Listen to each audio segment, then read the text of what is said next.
heard reports that Nigerian army has captured notorious ESN and IPOB commander Gentle the Yahoo. What can you tell us about it?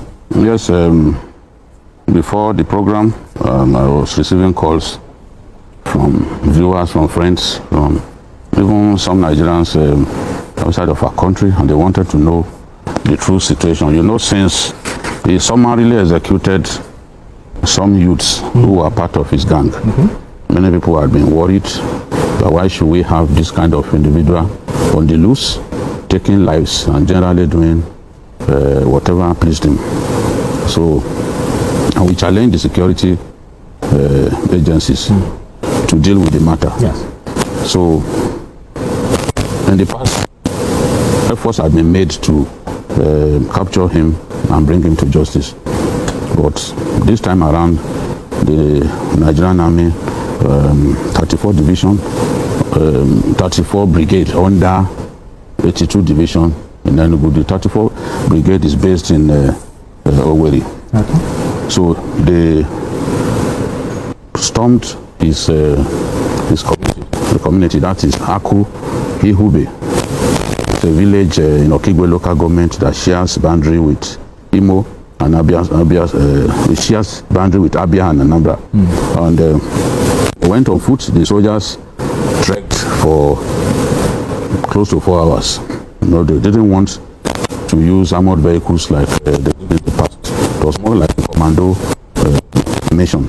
And they had his house surrounded. Then the strike team went in. Gentle's boys were firing from the ceiling. When our troops returned fire, open fire, and when they saw that the guys who were firing from the roof were not going to come down, those on the outer cordon continued to fire. The army had no choice but to set the building ablaze. Once the building was set ablaze, 2 females and 3 males jumped out of the building. They attempted to escape, but the army opened fire.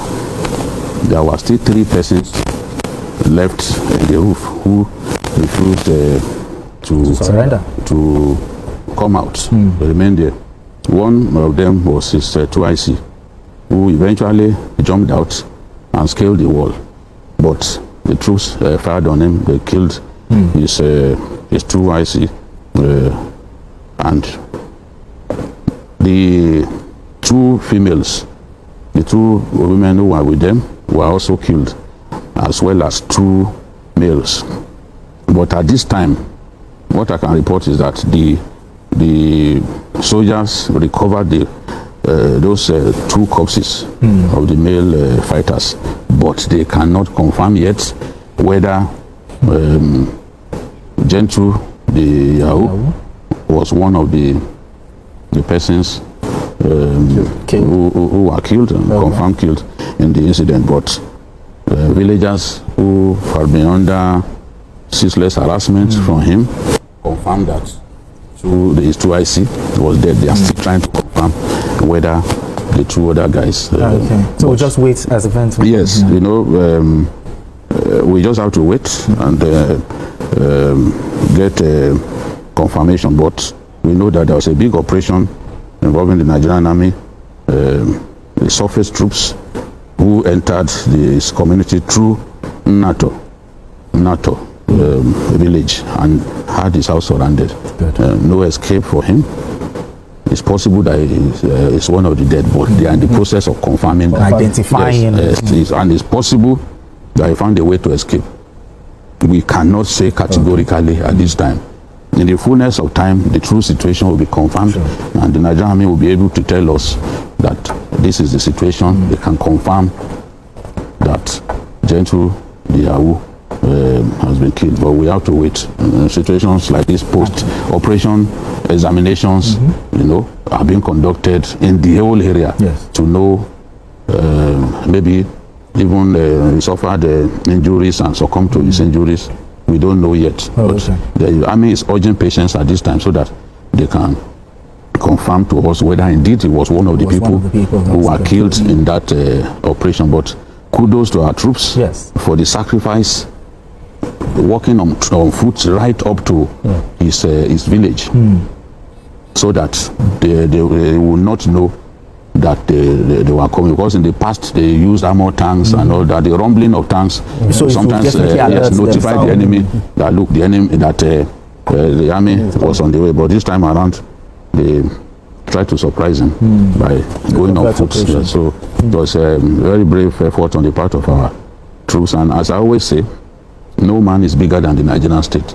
If Gentle the Yahoo survives this, I know that his days are numbered. He will eventually be made to pay.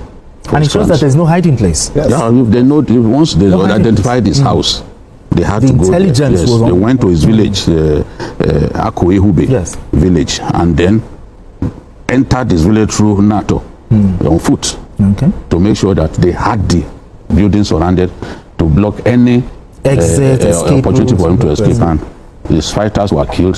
So they are trying to identify him, whether he was one of the people killed. Okay. I mean, but what does this say about the security operations in that region for them to, because I saw that video, it was really gory, but what does this say that the Nigerian army went there, the intelligence was right, and... No, you know, you just said something. You commit a crime in Nigeria, and you put it out there, there's no how that won't get you. Absolutely. You know, so it shows that the Nigerian army is working, and we just have to, you know, commend them.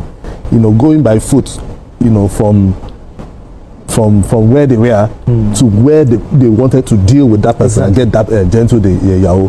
You know, if you look at the kilometers, it's very, very far. Very far. It's very far. But they decided to take that risk, and also to ensure that people in that community, you know, breathe a sigh of relief. You know, because right now we need to get that, you know, confirmation. Yes. And I'm very sure by the time we finally get the confirmation that it's gone, you know, you will see that the people in that community will be so excited and happy. It will also send a signal to others. Exactly. You know, because there are so many of them who, in the guise of agitation, True. you know, in the guise of agitation, they have, you know, instilled fear in the minds of people.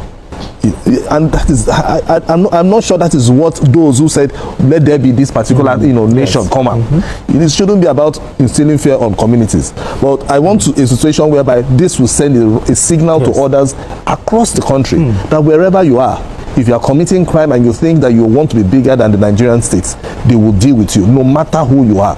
Because I know that there are so many of them like that, you know, because they have guns, they have money, you know, and they are being backed by some people that we don't know. True. But I know that at the right time, you know, they would also face the music. Now, another thing is, now that we're hearing reports that, okay, he's been killed, he's not been killed, how do we make sure that, what measures should the Nigerian army or this the security agencies put together when it comes to retaliation from his loyalists?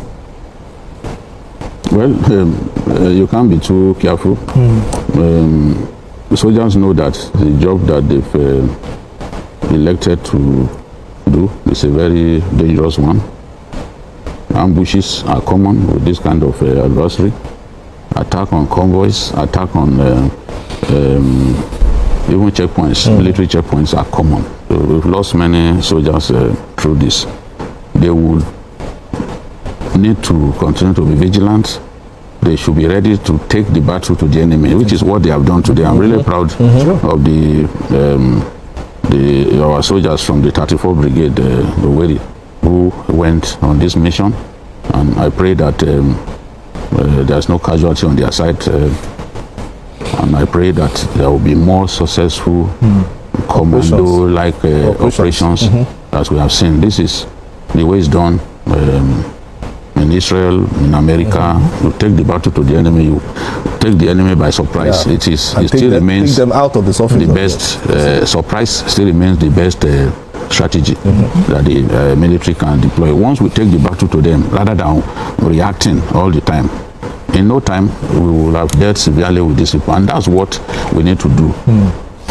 All of these bandits, terrorists, people know their hideout. You can imagine this guy's village, where he had been terrorizing people, was where our troops went